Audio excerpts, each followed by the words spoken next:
Untuk selanjutnya, Ibu akan menjelaskan pH garam yang berasal dari campuran asam dan basanya. Seperti biasa, Ibu share PowerPoint-nya.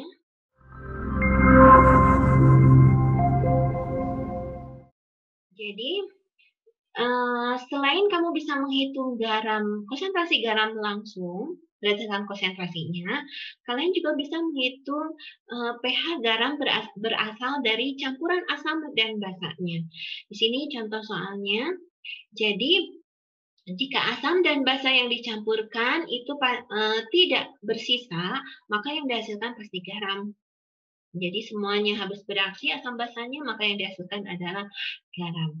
Nah, garamnya bisa berasal dari asam lemah basa kuat atau basa lemah asam kuat. Baik, Ibu akan perlihatkan contoh soalnya satu persatu ya.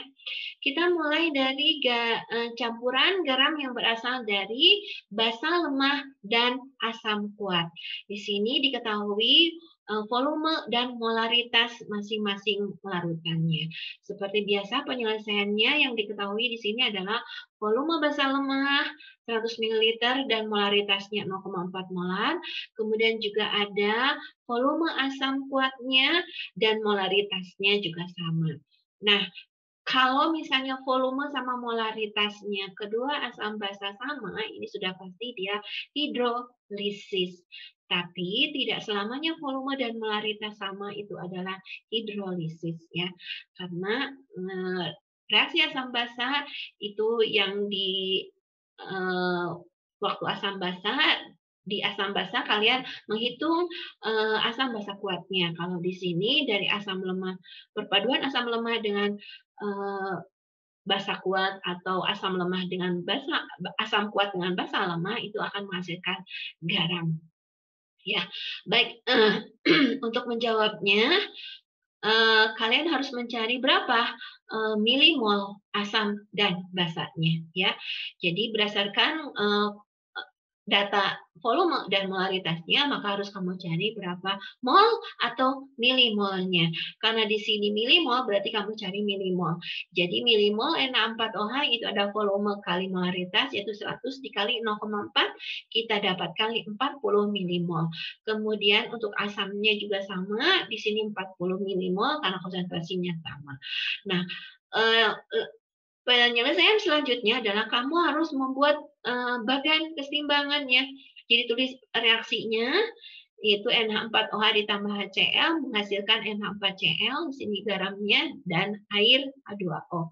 Ya, lalu seperti biasa, mula-mula yang bereaksi dan sekarang adalah sisa, bukan kesetimbangan. Ya, jadi sisa dari hasil reaksi asam dan basa.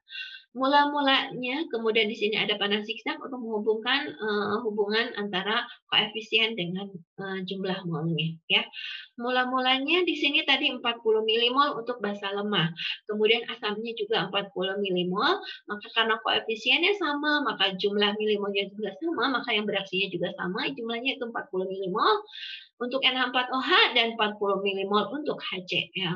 Jadi di sini baik asam maupun basa kedua-duanya tidak bereaksi. Tidak bersisa, maaf. Tidak bereaksi. Tidak bersisa atau 0 milimol ya. Jadi yang terbentuk adalah garamnya sebesar 40 milimol karena koefisiennya di sini 1 sama dengan koefisien asam dan basanya. Baik. Ibu lanjut ke slide berikutnya. Jadi kita dapatkan 40 milimol untuk garamnya, maka untuk selanjutnya kita cari konsentrasi garamnya. Konsentrasi garam itu adalah molaritas dibagi volume ya. Volume yang kita ambil di sini adalah volume totalnya, yaitu volume asam dan volume basa. Kita jumlahkan didapat yaitu 200 ml. Nah, baru kita masukkan ke rumus molaritasnya, yaitu milimol per mililiter. Milimolnya 40 dibagi 200 ml, kita dapatkan 0,2 atau 2 kali 10 pangkat min 1. Maka baru kita masukkan ke rumus konsentrasi H plus akar KW per KB-nya kali konsentrasi garamnya. KW-nya adalah 10 pangkat min 14, kemudian tadi KB-nya 2 kali 10 pangkat min 5, dan ini konsentrasi garamnya 2 kali 10 pangkat min 1, maka ini angka 2-nya dia Coret. Jadi 14 dikurangi 5 ditambah 1 didapat 10 pangkat min 10. Jadi konsentrasi H plusnya adalah 10 pangkat min 5. pH-nya 5. Ya. Itu cara menghitung pH dari campuran asam kuat dan basa lemah.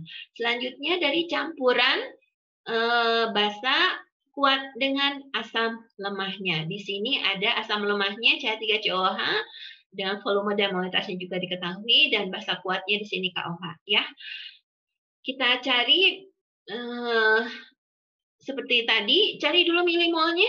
Milimol asam lemahnya volume kali molaritas 200 dikali 0,15 yaitu 30 milimol. Kemudian juga di sini lihat, oh ya, di sini kalian lihat bahwa volumenya tidak sama untuk asam dan basanya, molaritasnya juga tidak sama, tapi jika molnya sama, maka ini menghasilkan garam yang terhidrolisis. Ya.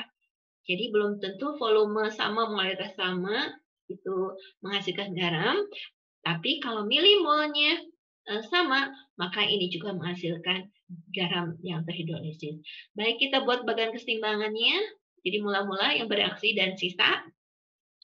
Di sini mula-mulanya 30 milimol untuk asam lemah, dan untuk basa kuatnya 30 milimol juga sama. Jadi karena sama konsentrasi jumlah milimolnya, maka di sini kedua-duanya habis bereaksi, tidak ada sisa. Maka garam yang terbentuknya adalah 30 milimol. Lalu molaritasnya berarti 30 dibagi 300, kita dapatkan 0,1 molar atau 10 pangkat min 1 molar. Jadi konsentrasi OH-nya adalah akar KW per Ka kali konsentrasi garam. KW-nya 10 pangkat min 14, Ka-nya 10 pangkat min 5 di sini. Kemudian garamnya 10 pangkat min 1, maka kita dapatkan 14 dikurangi 5 ditambah 1, jadi OH-nya adalah 10 pangkat min 5. Ya. Jadi ini tadi 10 pangkat min 10, akar dari 10 pangkat min 10, maka OH 10 pangkat min 5, maka pOH-nya adalah 5, dan pH-nya 14 dikurangi 5 didapat 9. Ya. Itu adalah cara menghitung garam yang berasal dari pencampuran asam dan basa. Untuk lebih memahaminya, silakan kalian berlatih lagi di UKBM-nya, dan untuk materi hidrolisis sudah selesai, dan selanjutnya kita akan mengadakan tes atau ulangan. Tolong dipersiapkan untuk minggu depan pertemuan selanjutnya ya. Sampai jumpa di pertemuan berikutnya. Wassalamualaikum warahmatullahi wabarakatuh.